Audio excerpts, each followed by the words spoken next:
Assalamualaikum sahabat semua. Bayangkan, di sebuah kandang gelap yang basah oleh darah dan lumpur, seorang wanita muda tergeletak tak berdaya. Wajahnya lebam, tubuhnya diikat dengan tali tambang kasar, dan bajunya compang-camping menempel di kulit yang dingin. Di sekelilingnya, 5 ekor anjing berdiri tak bersuara, tubuh mereka penuh luka. Namun sebelumnya, bagi yang beragama Islam, mari tinggalkan sholawat di komentar, agar sholawat ini menjadi saksi kita di akhirat kelak. Jangan lupa juga like dan subscribe channel ini untuk membantu menyebarkan dakwah Islam dalam bentuk cerita. Pagi itu, kabut masih menggantung rendah di atas tanah desa Ciwening. Udara lembab menempel di kulit. Sisa hujan semalam membuat jalanan gang kecil licin dan becek. Di salah satu sudut desa, asap tipis mulai naik dari cerobong dapur sebuah rumah berwarna krem pucat. Bau kuah kaldu perlahan menyebar ke udara, menggoda siapapun yang melintas. Itulah warung milik Bu Marni, janda setengah baya yang dikenal warga sebagai penjual sop paling legendaris di desa. Setiap pagi, orang-orang antre bahkan sebelum azan subuh. Sop buatannya kerap disebut sebagai berkah dalam mangkuk. Hangat, gurih, dan penuh cinta, begitulah yang selalu mereka bilang. Namun, tidak ada yang tahu bahwa dapur Bu Marni menyimpan rahasia, dan bahwa cinta yang mereka bayangkan barangkali berasal dari kebencian paling dalam. Tinggal satu atap dengan Bu Marni, ada seorang wanita muda bernama Dara. Ia adalah istri dari Fahri, anak tunggal Bu Marni, yang sedang bekerja jauh di luar kota. Dara dikenal sebagai menantu yang lembut, tidak banyak bicara, dan selalu membantu mertuanya mengelola warung. Ia tinggal di rumah itu karena amanah dari suami. Tapi apa yang tampak tenang di luar, mulai terasa aneh beberapa minggu terakhir. Malam-malam Dara tak pernah utuh. Ia sering terbangun oleh suara aneh dari arah belakang rumah. Gonggongan lirih, rantai diseret, kadang erangan pelan seperti makhluk yang sedang menahan rasa sakit. Suara itu bukan mimpi, karena ia bisa mendengarnya bahkan ketika sedang duduk di dapur. Dan yang membuatnya semakin takut, suara-suara itu selalu datang sebelum Bu Marni membuka warung lebih awal dari biasanya. Dara sempat bertanya pelan ketika melihat daging dalam panci tampak aneh. Warnanya keabu-abuan, seratnya kasar, baunya menyengat. Tapi saat ia membuka suara, Bu Marni langsung memicingkan mata dan membentak. "Kamu nanya ini buat apa? Kamu pikir saya masak daging haram?" Semenjak itu, ponsel Dara disita. Katanya agar tidak terganggu saat membantu di dapur. Tapi Dara tahu, ada yang sedang disembunyikan. Dan ia mulai sadar bahwa rumah tempatnya tinggal sedang menelannya hidup-hidup, perlahan. Langit desa Ciwening tampak mendung sejak pagi. Udara terasa lebih berat dari biasanya. Burung-burung pun enggan berkicau. Dara sudah bangun sejak sebelum subuh. Seperti biasa, menyiapkan peralatan dapur dan membersihkan meja warung. Tapi ada yang berbeda pagi itu. Matanya terus mengamati gerak-gerik Bu Marni yang tampak tergesa, seolah sedang menyembunyikan sesuatu. Tepat setelah sarapan, Bu Marni bergegas keluar rumah. Katanya ingin belanja ke pasar sebelum langit keburu hujan. Dara hanya mengangguk pelan, tapi matanya tajam menatap kunci yang tergantung di lemari bumbu. Kunci kecil itu tak pernah dilepas dari paku besi di balik pintu, tempat yang sering Bu Marni buka dengan hati-hati, lalu cepat-cepat dikunci kembali. Dan hari itu, Bu Marni lupa, atau mungkin terlalu yakin bahwa semuanya terkendali. Begitu suara motor tua menghilang di tikungan, Dara berdiri. Kakinya dingin. Nafasnya pendek, tapi ada dorongan kuat dalam dirinya, seperti suara dari dalam dada yang memaksanya untuk tidak tinggal diam. Tangannya gemetar saat mengambil kunci itu. Lama ia berdiri di depan pintu kecil di belakang dapur. Pintu berwarna hijau kusam, dengan cat yang mulai mengelupas. Lubang kuncinya berkarat. Dara menarik napas panjang, lalu memasukkan kunci ke dalam lubang. Dengan satu putaran pelan, terdengar bunyi klik. Pintu terbuka perlahan. Bau amis dan busuk langsung menyergap. Dara menutup hidung, tapi tetap melangkah. Di balik pintu itu, ada lorong pendek menuju halaman belakang rumah. Tanahnya becek, penuh genangan air yang kemerahan, seperti sisa cucian daging. Di ujung lorong, berdiri sebuah bangunan dari kayu lapuk dan terpal hitam. Dari dalamnya terdengar suara, lirih, parau, dan menyayat. Dara berjalan mendekat. Setiap langkah terasa berat.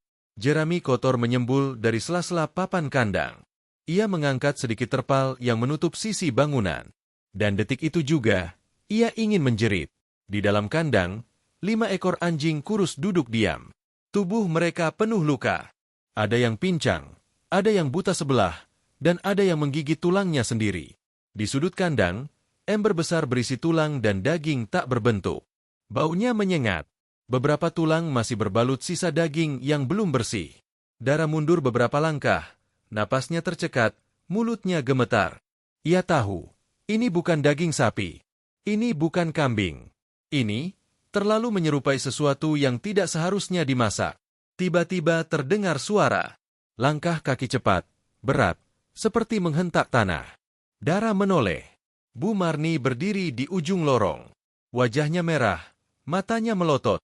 Di tangannya tergenggam selang air digulung seperti cambuk. Kamu, berani-beraninya buka pintu itu. Dara mundur. Kakinya tergelincir batu basah. Ia jatuh ke tanah, tubuhnya terendam lumpur. Bu, ini dosa. Ini kezaliman. Bu Marni tak peduli. Dengan satu ayunan cepat, selang itu menghantam tanah tepat di samping wajah Dara. Lumpur muncrat, membasahi mata dan mulutnya. Dosa itu kamu. Kamu penumpang. Kamu pembawa sial. Seekor anjing di dalam kandang menggonggong keras. Anjing lainnya mulai berdiri. Udara berubah dingin. Tapi Bu Marni tetap mendekat. Matanya penuh amarah, seperti iblis yang kehilangan kendali. Kamu suka anjing. Sekarang tinggal sama mereka. Ia menarik tali tambang dari balik karung goni dan dengan kasar mengikat tangan dan kaki Dara. Dara berteriak, meronta, memohon, tapi tak ada yang mendengar. Rumah-rumah di desa itu belum ada yang bangun sepagi itu. Semuanya masih sunyi, masih mimpi. Dengan satu dorongan kuat, Bu Marni mendorong Dara ke dalam kandang. Tubuhnya jatuh menimpa tulang dan jerami kotor. Bau amis menyergap. Anjing-anjing di sekitarnya hanya menatap. Pintu kandang ditutup. Grendel dikunci. Dunia Dara berubah. Tak ada lagi batas antara manusia dan hewan. Tak ada lagi tempat yang aman. Hanya dinding kayu tipis, tanah becek, dan mata-mata luka yang menatapnya dari segala arah. Senja mulai turun saat itu. Angin meniup bau darah ke seluruh halaman. Dan dari dalam kandang, Dara hanya bisa menatap ke langit yang perlahan menggelap, sambil bertanya-tanya, apakah hari ini adalah awal dari akhir hidupnya. Malam turun dengan cepat. Langit desa Ciwening berubah kelabu pekat. Angin menusuk dari celah-celah papan kandang, membawa bau tanah basah dan aroma kematian yang menempel di udara. Hujan gerimis mulai jatuh, pelan tapi dingin, menetes dari atap seng yang bocor tepat ke tubuh Dara yang masih tergeletak di pojok kandang. Tubuhnya gemetar, bajunya kotor dan lembab menempel di kulit yang penuh luka. Tangan dan kakinya masih terikat tali tambang. Setiap kali ia mencoba bergerak, kulit pergelangannya tergores kasar, meninggalkan luka yang semakin dalam. Darah menetes pelan. Tapi yang paling menyiksa bukan rasa sakit di tubuhnya, melainkan rasa malu, rasa hina, dan perasaan tidak dianggap manusia lagi. Di sekelilingnya, anjing-anjing itu mulai diam. Tak satu pun menggonggong. Tapi sorot mata mereka penuh luka. Luka karena kelaparan. Luka karena disiksa terlalu lama. Seekor anjing tua dengan bulu coklat kusam mendekat perlahan. Bulu-bulunya rontok, badannya kurus tinggal tulang. Dara menahan napas, takut digigit. Tapi anjing itu hanya duduk, lalu pelan-pelan menyandarkan kepalanya ke paha Dara. Dara tak sanggup menahan air mata. Ia menunduk dan menangis dalam diam. Bukan hanya karena sakit, tapi karena yang memberinya kehangatan malam itu bukan manusia, bukan mertuanya, bukan suaminya, tapi seekor makhluk yang selama ini disebut najis, hina, dan tak layak dipelihara. Ya Allah, apa salahku? Isaknya pelan, nyaris seperti bisikan. Dari dalam rumah, terdengar samar suara televisi, tawa-tawa sinetron, denting sendok dan suara centong mengaduk panci. Bu Marni sedang memasak seperti biasa, seolah tidak terjadi apapun. Dara ingin muntah. Ia mengenal aroma kuah yang sedang dimasak itu. Dan ia tahu pasti, isinya bukan daging sapi.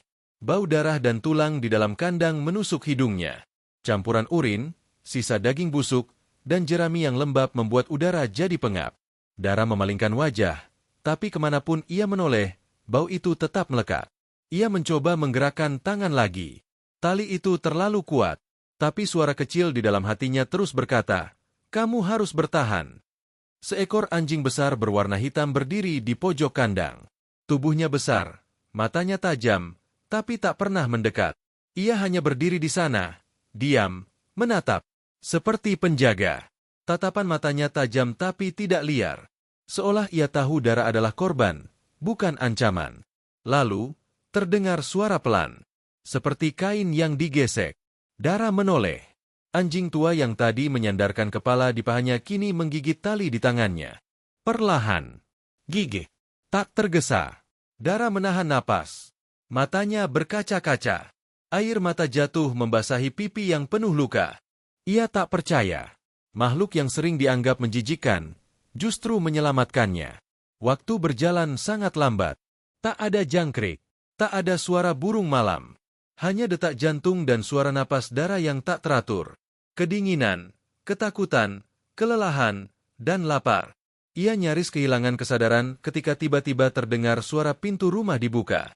Langkah kaki berat, pelan tapi mantap, menyusuri lorong belakang menuju kandang. Langkah itu dikenalnya. Itu langkah Bu Marni. Dara mencoba bangun, tapi tubuhnya sudah terlalu lemas. Nafasnya tercekik. Ia hanya bisa menoleh, menatap dari celah papan kandang yang mulai basah oleh embun. Di tangannya, Bu Marni membawa parang besar dan ember kosong. Wajahnya datar, sandalnya basah, sanggulnya berantakan. Waktunya panen. Gumamnya lirih. Anjing-anjing mulai gelisah. Beberapa berdiri.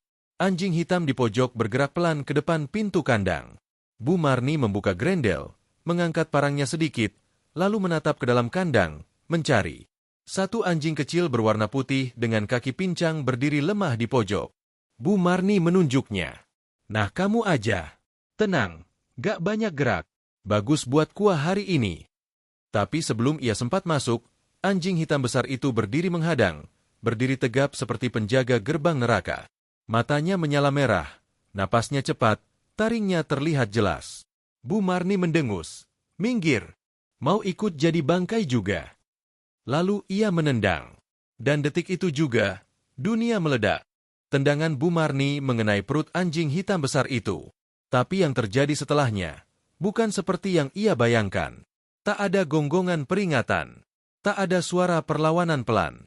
Yang terdengar hanya satu raungan, lalu terjangan cepat seperti kilat. Parang di tangan Bu Marni terlepas. Terbang dan jatuh ke tanah becek dengan suara berat. Tubuhnya langsung terpental ke dalam kandang, berguling di antara tulang, lumpur, dan jerami kotor. Dalam sekejap, anjing-anjing lain yang semula hanya berdiri diam, bergerak serentak. Mereka menerkam bukan karena lapar, tapi karena dendam. Karena luka. Karena semua teriakan yang selama ini ditelan tanpa suara. Bu Marni berteriak, tapi suaranya tenggelam di antara gonggongan, geraman, dan suara sobekan kain serta cakaran yang menggores kulit. Bajunya terkoyak, lengan dan kakinya penuh luka. Jerami kandang yang semula kering kini mulai berubah warna, merah tua, basah, dan menyebar. Di pojok kandang, Dara tak bergerak. Tubuhnya masih terikat, nafasnya tersengal. Tapi matanya menatap dengan jelas apa yang terjadi. Ia tak menjerit, ia tak menangis, ia hanya memandang. Anjing-anjing yang selama ini disiksa, dikurung, dan dijadikan alat, kini menyatakan perhitungan mereka sendiri. Seekor anjing tua yang tadi berusaha menggigiti ikatan Dara kini kembali mendekat. Dengan sabar, ia menggigiti simpul tali yang mengikat kaki Dara. Satu simpul mulai longgar, lalu satu lagi, hingga akhirnya, tangan Dara terlepas. Air mata Dara mengalir. Bukan karena takut, tapi karena tak pernah ia sangka. Penyelamatnya bukan manusia. Di luar, hujan mulai turun lebih deras. Petir menyambar dari kejauhan, mengguncang langit desa Ciwening. Tapi suara paling menggetarkan malam itu bukan suara langit, melainkan suara jeritan Bu Marni yang makin lemah, makin tertahan, dan akhirnya pelan, seperti dilenyapkan oleh malam. Saat itu pula, seorang ibu tetangga yang hendak membeli sop ke warung Bu Marni berjalan lewat gang belakang. Pintu depan belum terbuka. Ia penasaran. Tapi ketika matanya melihat ke halaman belakang rumah itu, tubuhnya lemas. Napasnya tercekat. Ya Robbi, jeritnya memecah keheningan. Suara itu mengguncang seluruh gang. Dalam beberapa menit, warga berdatangan. Ada yang masih memakai daster. Ada yang belum sempat mencuci muka. Tapi semua datang karena penasaran, karena cemas, karena firasat buruk. Apa yang mereka lihat membuat langkah mereka terhenti di tempat. Tubuh Bu Marni tergeletak di dalam kandang. Robek. Berdarah. Bajunya compang-camping. Wajahnya tak lagi dikenali. Di sekelilingnya, anjing-anjing berdiri. Sebagian masih menyalak, sebagian menunduk. Tapi bukan itu yang membuat warga menutup mulut sambil mundur pelan. Di pojok kandang itu, duduk seorang perempuan muda. Bajunya sobek, tubuhnya penuh luka dan lumpur. Tapi matanya masih terbuka. Napasnya masih ada. Dan ia hanya menatap keluar kandang, seperti baru saja kembali dari neraka. Itu Dara. Ya Allah, itu menantunya Bu Marni. Seorang ibu langsung lari membuka grendel kandang. Lainnya berhamburan masuk. Beberapa menangis. Beberapa menggigil. Beberapa hanya terduduk. Satu persatu memeluk Dara, menciumi kepalanya, menggenggam tangannya. Seorang ibu menjerit, "Nak, kamu kenapa bisa di sini?" Astagfirullah. Dara hanya menggeleng pelan. Suaranya parau, hampir tak terdengar. "Dia yang kurung aku." Semua terdiam. Tak ada yang bisa menjawab. Beberapa laki-laki mencoba menarik tubuh Bu Marni dari dalam kandang. Tapi tubuhnya sudah terlalu lemas. Nafasnya tersengal. Matanya hanya terbuka setengah. Ember hitam yang ia bawa kini terbalik, berisi darahnya sendiri. Di tengah kekacauan itu, seorang pria masuk ke dapur untuk mencari kain lap. Tapi apa yang ia temukan mengubah segalanya. Panci besar di atas kompor masih mengepul. Di dalamnya, potongan daging berwarna abu-abu. Di sudut dapur, ember-ember besar berisi tulang dan darah. Pisau sembelih basah tergeletak di lantai. Dan di bawah meja, satu karung bekas dengan noda merah yang tak pernah kering. Pria itu terduduk. Tangannya gemetar. Wajahnya pucat. Ia muntah di tempat. Astagfirullah. Selama ini kita makan ini. Suasana di belakang rumah Bu Marni berubah menjadi lautan kepanikan. Warga berhamburan. Sebagian menangis histeris. Sebagian terdiam dengan wajah pucat seperti melihat kiamat di depan mata. Seorang ibu tua berlutut di tanah, memegangi perutnya sambil menggeleng lirih. "Allah, jangan bilang anakku juga makan daging itu." Jeritan Dara masih menggema di kepala mereka. Tubuhnya digendong keluar kandang oleh beberapa ibu-ibu. Ia tak lagi bicara, hanya menatap kosong. Tangannya lemas, wajahnya memar, dan napasnya berat seperti memikul beban yang tak akan bisa dibagi kepada siapapun. Di dapur, panci-panci masih mendidih. Tapi kini yang menguap bukan hanya kuah, tapi aib. Kebusukan yang selama ini tersembunyi di balik senyum ramah Bu Marni dan aroma sop yang menggoda. Beberapa warga laki-laki menuruni tangga belakang, membawa karung, ember, dan pisau yang penuh bercak darah. Mereka tak bisa berkata apa-apa.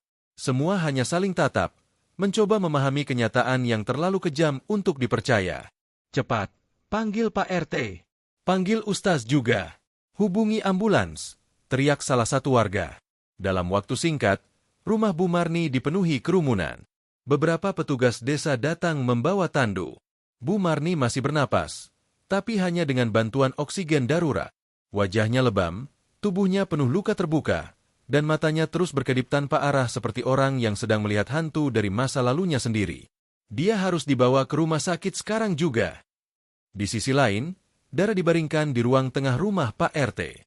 Tubuhnya dibalut selimut, luka-lukanya dibersihkan seadanya. Beberapa ibu duduk di dekatnya, membacakan doa sambil menangis. Di sebelahnya, duduk seorang ustaz dari musala desa. Wajahnya serius, matanya berkaca-kaca saat menatap Dara yang masih diam dan tak bersuara. "Tenang ya, Nak," ucap ustaz itu lembut. "Allah sayang sama orang yang teraniaya." Dara hanya mengangguk pelan. Tak ada air mata. Seolah semua kesedihan sudah terkuras di dalam kandang semalam. Namun saat semua mulai tenang, datanglah badai baru. Seorang pria bertubuh tambun datang dengan langkah lebar. Bajunya mewah, wajahnya merah padam oleh amarah. Ia adalah Pak Beni, adik kandung Bu Marni, yang baru datang dari kota setelah mendapat kabar dari tetangga. "Apa-apaan ini? Kakak saya bukan orang jahat. Ini semua fitnah." Suasana yang mulai teduh kembali memanas. Beberapa warga menatap Pak Beni dengan pandangan dingin. Tapi ia tak peduli. Ia menunjuk Dara yang masih terbaring lemah. "Jangan-jangan ini semua rekayasa. Dia yang mengatur semua ini.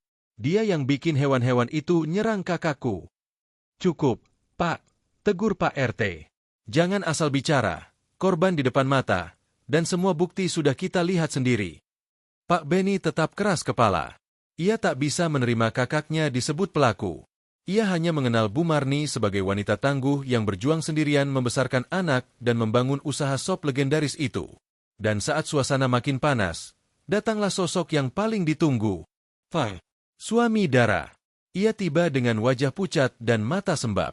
Tas ransel masih di punggung. Nafasnya memburu. Tanpa sepatah kata pun, ia masuk ke ruang tengah. Begitu melihat Dara yang terbaring tak berdaya, tubuhnya langsung lunglai. Ia berlutut, menggenggam tangan istrinya. Maafkan aku, Dara. Maafkan aku gak tahu. Dara membuka matanya pelan. Air mata yang tak pernah muncul, kini mulai mengalir. Tapi ia tak berkata apapun. Ia hanya menatap suaminya dengan pandangan yang tak bisa dijelaskan. Antara rindu, sakit, dan kelegaan karena masih hidup. Fahri berdiri. Ia menoleh ke arah pamannya, lalu berkata dengan suara gemetar tapi tegas. Cukup. Aku yang titipkan istriku ke ibu. Tapi sekarang aku sadar, aku yang paling salah. Dan kalian semua yang diam, yang memuji sopnya, yang tutup mata, kalian juga ikut membiarkannya.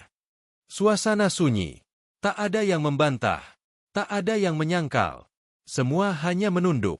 Pak RT menarik napas panjang, lalu bicara. Kita tunggu hasil penyelidikan polisi. Tapi satu hal yang jelas. Dara ditemukan di dalam kandang. Terikat, terluka. Dan dapur Bu Marni adalah tempat yang tidak akan pernah kita lupakan. Malam turun perlahan. Suara azan maghrib menggema dari musala. Tapi tak ada yang menyambutnya dengan suara biasa. Semua sunyi. Semua tenggelam dalam rasa bersalah dan ketakutan. Dan di rumah sakit, Bu Marni terbaring diam. Tubuhnya dipenuhi alat bantu. Matanya terbuka, menatap kosong ke langit-langit ruangan. Tapi dari sudut matanya, mengalir setitik air bening. Mungkin bukan air mata luka, tapi air mata rasa bersalah. Sesuatu yang mungkin baru pertama kali ia rasakan sepanjang hidupnya. Udara di ruang perawatan rumah sakit itu dingin. Bau antiseptik bercampur aroma luka yang belum mengering membuat suasana semakin sunyi. Malam sudah lewat tengah. Hujan turun tipis di balik jendela. Lampu redup menyinari wajah Bu Marni yang terbaring kaku. Separuh wajahnya masih diperban. Tangan kirinya tak bisa digerakkan. Nafasnya berat, pelan, dan sesekali tersendat. Perawat baru saja selesai mengganti infus saat suara lemah memanggil dari ranjang. Sust, bisiknya nyaris tak terdengar. Perawat itu menghentikan langkahnya dan menoleh. Ada yang bisa saya bantu, Bu? Mata Bu Marni bergerak perlahan. Bibirnya gemetar, seperti ingin menyampaikan sesuatu yang telah lama disimpan. Aku mau ketemu Dara. Perawat terdiam sejenak. Matanya menatap ragu, tapi akhirnya ia mengangguk dan mencatat permintaan itu. Beberapa jam kemudian, kabar itu sampai ke rumah Pak RT, tempat Dara masih beristirahat. Fahri menerima telepon, wajahnya langsung berubah. Ia memandang istrinya yang sedang duduk di sudut ruangan dengan selimut menutupi tubuhnya. Luka-luka di tubuh Dara masih merah, beberapa sudah menghitam. Tapi bukan itu yang membuatnya tampak rapuh, melainkan tatapan matanya, tajam tapi lelah. Ibu, ingin bertemu kamu, kata Fahri pelan. Dara tak menjawab, ia hanya menunduk. Tapi tak ada amarah di wajahnya. Hanya hening yang dalam. Seperti air yang tak lagi bergelombang karena sudah terlalu sering diterpa badai. Beberapa jam kemudian, Dara berdiri di depan pintu kamar rumah sakit. Wajahnya tanpa rias, tubuhnya dibalut pakaian bersih, tapi luka di pipi dan lengannya masih terlihat jelas. Sorot matanya dingin. Tenang. Bukan karena sembuh, tapi karena semua yang bisa ia tangisi sudah habis. Perawat membukakan pintu. Di dalam ruangan, Bu Marni masih terbaring. Nafasnya lambat, dadanya naik turun seperti perjuangan terakhir untuk tetap hidup. Ketika melihat Dara, matanya membelalak sedikit. Air mata langsung mengalir dari sudut matanya yang belum tertutup perban. Dara tidak bicara. Ia hanya berdiri di sisi ranjang. Jarak yang dulu tak terlihat, kini seperti jurang yang dalam. Bu Marni membuka bibirnya dengan susah payah. Suaranya serak, terpotong-potong seperti tersangkut rasa bersalah. Aku ambil sesuatu dari kamu. Dara menunduk perlahan. Ia tahu kata-kata itu bukan tentang luka di tubuh, tapi tentang luka yang tidak terlihat, tapi menyayat lebih dalam dari pisau sembelih manapun. Uang, dari Fahri, lanjut Bu Marni, aku ambil. Amplopnya, dari luar kota. Dia kirim buat kamu. Mata Dara memanas. Bukan karena nilai uangnya, tapi karena penghinaan yang disembunyikan dalam keheningan. Aku bilang gak ada kiriman. Aku pakai buat beli bahan. Buat warung. Aku pikir kamu gak perlu. Kalimat itu mengalir bersama tangisan Bu Marni. Tubuhnya menggigil. Bukan karena sakit fisik, tapi karena takut akan kematian yang datang tanpa ampun dan tak bisa ditawar oleh sesal. Di sela napasnya yang tak teratur, ia kembali berkata, di kamar belakang, bawah kasur, ada kaleng, isinya uang itu semua, ambil, milikmu. Dara masih berdiri, matanya menatap lurus, tapi tak ada kebencian di sana. Hanya kebekuan, seperti es yang menyelimuti hati karena terlalu sering terbakar oleh perlakuan tak manusiawi. Aku tahu ini gak akan hapus apa-apa, ucap Bu Marni sambil tersengal. Tapi, setidaknya, aku bisa mati sedikit lebih ringan. Tangisnya pecah. Tangis yang bukan minta dikasihani, tapi tangis manusia yang akhirnya sadar, ia telah menjadi lebih kejam dari binatang. Dara menghela napas pelan. Ia bicara untuk pertama kalinya malam itu. Suaranya datar, pelan, tapi menusuk hingga tulang. Saya gak butuh uang itu. Bu Marni menoleh. Matanya penuh harap. Saya cuma ingin hidup saya kembali. Tangannya gemetar. Nafasnya tersengal lagi. Perawat masuk dengan wajah cemas, memanggil dokter. Monitor mulai berkedip. Bunyi detak mesin semakin cepat. Nafas Bu Marni naik turun tak teratur. Tubuhnya mengejang. Dara melangkah mundur. Fahri menggenggam tangannya, menuntunnya keluar ruangan. Dari balik jendela kaca, mereka melihat tubuh Bu Marni terguncang di atas ranjang. Dokter berusaha menyelamatkan. Tapi tak lama kemudian, suara alat medis berubah jadi garis lurus. Satu napas terakhir, dan selesai. Bu Marni meninggal dalam kondisi terluka, sepi, dan menatap langit-langit yang tak pernah memberinya jawaban. Sore itu langit desa Ciwening berwarna abu-abu pekat, seolah ikut berduka atas kematian Bu Marni. Tak ada suara tahlil, tak ada iring-iringan jenazah, tak satupun tetangga datang membawa bunga atau doa. Rumah yang dulu selalu ramai oleh antrean pembeli, kini sunyi seperti kuburan yang baru saja ditinggalkan arwahnya. Hanya 2 orang warga, 1 ustaz dari musala, dan petugas rumah sakit yang mengantar jenazah ke pemakaman umum. Tak ada keluarga dari kota, tak ada pelayat dari warung sebelah. Semua diam, semua menjauh. Bukan karena lupa, tapi karena tak sanggup menghadapi kenyataan bahwa mereka selama ini memuji tangan yang menyiksa. Papan nama, Sop Bunda Marni, yang dulu tergantung di depan rumah, kini copot dan tergeletak di tanah, lapuk, patah, dan penuh lumut. Dinding warung mulai mengelupas. Jendela-jendela ditutup rapat. Bau kuah kaldu yang dulu menggoda, kini tak ada lagi. Yang tertinggal hanya bekas tumpahan darah dan tangisan yang pernah dikubur dalam jerami kandang. Di belakang rumah, kandang itu masih berdiri. Kayunya lapuk, pintunya terbuka, jeraminya membusuk. Anjing-anjing yang masih hidup telah diselamatkan oleh tim pecinta hewan. Tapi bekas luka di tanah itu tak bisa dihapus. Masih ada tali-tali tambang tergeletak. Masih ada ceceran darah yang menempel di dinding kayu. Seolah tempat itu merekam setiap jeritan yang pernah Dara keluarkan dan menyimpannya di dalam tanah. Sementara itu, Dara dan Fahri pindah ke rumah kontrakan kecil di ujung desa. Rumah sederhana, tanpa dapur besar, tanpa halaman luas. Tapi rumah itu tenang. Tak ada bau daging rebus. Tak ada jeritan makhluk terpenjara. Hanya suara angin dan doa-doa yang dibaca pelan setiap malam. Dara masih sering terdiam. Masih sering menatap kosong ke jendela. Kadang ia terbangun dengan napas terengah, tubuh berkeringat, dan mata penuh ketakutan. Bayangan kandang, suara rantai, dan tatapan anjing-anjing luka masih menghantuinya dalam mimpi. Setiap kali sendok menyentuh mangkuk, ia harus menahan mual. Setiap mencium bau daging dimasak, tubuhnya kaku.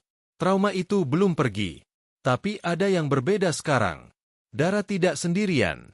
Fahri kini selalu di sisinya, membacakan doa sebelum tidur. Memeluknya saat mimpi buruk datang. Menyuapinya dengan sabar meski tangannya masih gemetar. Kadang Fahri sendiri menangis diam-diam, menatap istrinya yang dulu ceria kini seperti bayangan dari dirinya yang lama. Kalau bisa kutukar semua waktuku, bisik Fahri suatu malam, aku pilih pulang waktu itu, bukan sekarang. Dara menoleh. Ia tak menjawab, tapi matanya menatap lembut. Masih ada luka, tapi juga ada cahaya kecil yang mulai tumbuh, walau pelan, walau tak sempurna. Di musala desa, ustaz mulai mengangkat tema ceramah yang tak biasa. Tentang hak binatang. Tentang bahaya kezaliman yang tersembunyi dalam pekerjaan. Tentang Allah yang melihat bukan hanya amal, tapi juga cara manusia memperlakukan makhluk lemah. Beberapa warga menangis saat mendengar ceramah itu. Bukan karena kasihan, tapi karena sadar, selama ini mereka diam. Selama ini mereka menutup mata. Mereka menikmati sop, memuji rasanya, tanpa pernah bertanya dari mana daging itu berasal. Beberapa ibu datang ke rumah kontrakan Dara. Menangis, meminta maaf. Bukan karena mereka ikut menyiksa, tapi karena mereka ikut membisu. Dara memaafkan, tapi ia tak memberikan senyum. Luka yang ia alami terlalu dalam untuk dijawab dengan basa-basi. Aku maafkan, ucapnya pelan pada seorang ibu, tapi aku tidak akan pernah melupakan. Beberapa bulan berlalu, rumah Bu Marni dibongkar, tanahnya diratakan. Pemerintah desa berencana membangun posyandu dan taman kecil untuk anak-anak di atas tanah itu. Namun warga tahu, tanah itu akan selalu menyimpan cerita. Cerita tentang seorang ibu yang menjual daging dari luka. Tentang menantu yang disiksa dalam diam. Tentang seekor anjing tua yang lebih punya hati dari manusia. Dan tentang semangkuk sop yang dimasak bukan dengan cinta, tapi dengan air mata dan darah. Malam itu sunyi. Hujan tak turun, tapi angin berembus pelan, membawa suara dedaunan yang bergesekan seperti bisikan masa lalu. Di rumah kontrakan kecil di ujung desa Ciwening, Dara berdiri sendiri di depan cermin tua di kamar tidur. Rambutnya mulai tumbuh kembali. Luka di wajahnya sudah mengering, tapi sorot matanya belum pulih. Ia menatap bayangannya sendiri dalam diam. Lama, tak berkedip, seolah mencoba mengenali siapa yang sedang berdiri di depannya. Apakah ini aku? Bisiknya pelan. Wajah yang ia lihat bukan lagi wajah gadis lembut yang dulu datang ke rumah mertuanya dengan penuh harapan. Wajah itu kini dihiasi bekas luka yang tak terlihat, tapi terasa seperti ukiran tajam yang ditorehkan oleh tangan-tangan pengkhianatan dan kekejaman. Di balik tubuhnya, Fahri berdiri sambil memegang segelas air putih. Ia mendekat perlahan, menatap istrinya dari cermin. "Kamu masih cantik," ucapnya lirih. Dara tak menjawab. Ia hanya menarik napas panjang, lalu membisik pelan, "Aku tidak ingin cantik. Aku hanya ingin kembali jadi manusia." Fahri meletakkan gelas di meja, lalu memeluk istrinya dari belakang. Tangannya melingkar di perut Dara, wajahnya bersandar di bahunya. "Maaf," katanya, "aku telat menyelamatkanmu." Dara menatap bayangan mereka berdua di cermin. "Lama." Lalu ia menjawab, pelan tapi jelas, "Yang penting sekarang aku tahu, aku masih bisa bertahan." Ia berbalik, memeluk suaminya.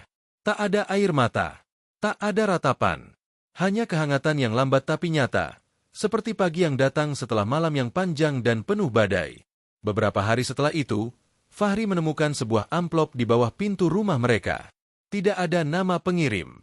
Hanya amplop coklat tua dengan tulisan tangan yang gemetar di bagian depan. Untuk Dara. Fahri membukanya. Di dalamnya bukan uang, bukan surat warisan, tapi selembar kertas lusuh dengan tulisan tangan yang ia kenal. "Maaf, meski tidak cukup, tapi ini satu-satunya warisan yang bisa aku kembalikan. Bukan rumah, bukan emas, tapi rasa bersalah yang akan menemaniku sampai alam akhirat." Fahri menyerahkan surat itu ke Dara. Dara membacanya pelan. Tak ada ekspresi, tak ada gerak tubuh. Ia hanya diam, lalu merobek surat itu pelan-pelan menjadi potongan kecil. Potongan itu ia letakkan di atas piring kosong, lalu dibakar dengan korek api. Api kecil menari di tengah malam.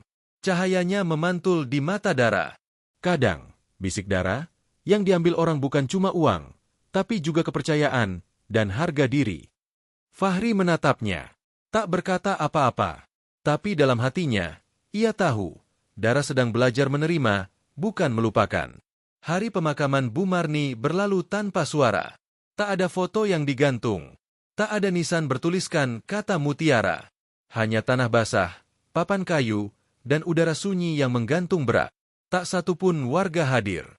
Hanya petugas rumah sakit dan 2 aparat desa yang ditugaskan untuk menguburkan jenazah. Semua orang seolah ingin melupakan nama itu. Nama yang dulu dipuja, kini menjadi bayang-bayang menakutkan yang membuntuti sop di setiap meja makan. Warga desa menyimpan luka mereka masing-masing. Beberapa merasa bersalah, beberapa tetap menyangkal. Tapi tak ada yang berani datang ke rumah kosong itu lagi. Apalagi ke halaman belakang, tempat kandang itu dulu berdiri. Di musala, ustaz desa mulai menyampaikan kisah itu dalam ceramahnya. Ia tidak menyebut nama, tapi semua tahu cerita siapa yang ia bicarakan. Jangan anggap enteng binatang yang dizalimi. Jangan anggap biasa menantu yang disakiti. Jangan tutupi kezaliman hanya karena takut pada wajah ramah. Warga menangis, bukan karena takut pada cerita, tapi karena mereka adalah bagian dari cerita itu. Sementara itu, Dara dan Fahri melanjutkan hidup. Perlahan, tanpa banyak suara, tanpa sorotan. Mereka memulai dari bawah, dengan usaha kecil di rumah kontrakan, menjual jajanan sederhana, tanpa embel-embel legendaris, tanpa label terkenal. Tapi di setiap senyum pelanggan, di setiap suapan makanan, mereka tahu, makanan itu bersih. Dari tangan, dari hati, dari masa lalu. Dan di malam-malam yang masih sepi, ketika Dara duduk sendiri di teras, menatap langit, ia tahu, ia telah kembali menjadi manusia. Pagi di desa Ciwening kembali berjalan seperti biasa. Anak-anak sekolah berlarian, para ibu menyapu halaman, dan suara motor tukang sayur mulai terdengar dari ujung gang. Tapi tak ada yang sepenuhnya kembali seperti dulu. Warung sop legendaris itu telah tiada. Bekas bangunannya sudah dibongkar habis. Di atas tanah itu kini berdiri sebuah posyandu kecil dan taman bermain sederhana. Tapi warga tahu, tanah itu menyimpan rahasia. Rahasia tentang semangkuk sop yang pernah dimasak dari penderitaan. Masyarakat belajar diam-diam. Mereka tak lagi cepat memuji. Tak lagi menilai orang dari senyumnya di pagi hari. Mereka mulai membuka mata, meski terlambat. Sementara itu, di rumah kontrakan kecil di ujung desa, Dara sedang menyiram tanaman di pekarangan. Langkahnya pelan, tubuhnya mulai sehat. Tapi sesekali, tatapannya kosong, seperti ada bagian dirinya yang masih tertinggal di kandang reot di belakang rumah mertuanya dulu. Fahri keluar dari dalam rumah membawa sepiring nasi dan telur dadar. "Sayang, sarapan dulu," ucapnya sambil tersenyum. Dara menoleh. Ia membalas senyum itu, meski tidak penuh. Ia duduk di kursi bambu tua, menatap piring, lalu menarik napas pelan. Tangannya sempat bergetar saat memegang sendok. "Gak apa-apa," bisik Fahri, pelan-pelan. "Kamu gak harus kuat setiap hari." Dara menatap suaminya. Matanya memerah, tapi ia menahan air mata. "Aku bukan takut makan. Aku cuma masih merasa seperti semua makanan punya suara. Suara tangisan. Suara jeritan yang dulu aku dengar tiap malam." Fahri menggenggam tangan istrinya erat. Ia tak menjawab, karena ia tahu, tak semua luka bisa dijelaskan. Suatu sore, ustaz desa datang berkunjung. Duduk di ruang tamu kecil rumah kontrakan mereka. Di depannya, Dara duduk bersama Fahri. Mata sang ustaz teduh. Tangannya memegang tasbih yang berputar pelan.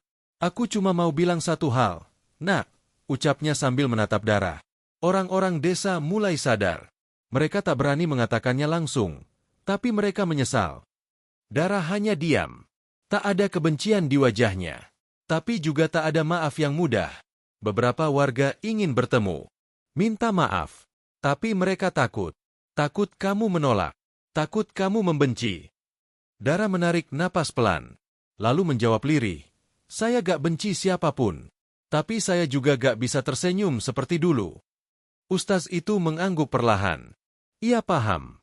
Tak semua luka butuh senyum, katanya. Ada yang cukup dengan diam. Tapi jangan biarkan diam itu berubah jadi dendam.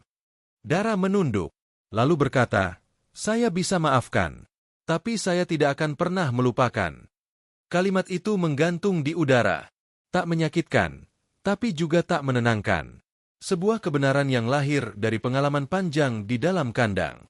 Di antara Darah dan Jerami. Beberapa minggu kemudian, Dara menerima surat undangan. Bukan dari pemerintah, bukan dari lembaga desa, tapi dari anak-anak desa yang ingin meresmikan taman kecil di atas bekas rumah Bu Marni. Namanya Taman Harapan, kata anak-anak itu dalam suratnya. Kami ingin tempat ini jadi tempat bermain, bukan tempat takut. Dara datang di hari peresmian, mengenakan pakaian sederhana. Wajahnya bersih, matanya masih menyimpan bayang-bayang luka, tapi juga cahaya kecil yang tak pernah padam. Warga berdiri menyambutnya. Beberapa berbisik, beberapa menunduk. Anak-anak berlarian di taman, tertawa, berteriak, menggambar di tembok. Di sudut taman, dibuat sebuah papan kecil bertuliskan, "Jangan biarkan suara siapapun terbungkam." Bahkan suara yang tidak bisa berkata-kata. Dara menatap tulisan itu lama, lalu menoleh ke arah kandang yang dulu berdiri di ujung tanah ini. Kini tak ada lagi. Yang tersisa hanya tanah rata dan rumputan yang mulai tumbuh. Ia menutup mata, menghela napas panjang, lalu tersenyum kecil. Senyum pertama setelah sekian lama. Senyum yang bukan karena luka telah sembuh, tapi karena Dara telah menerima bahwa ia masih hidup.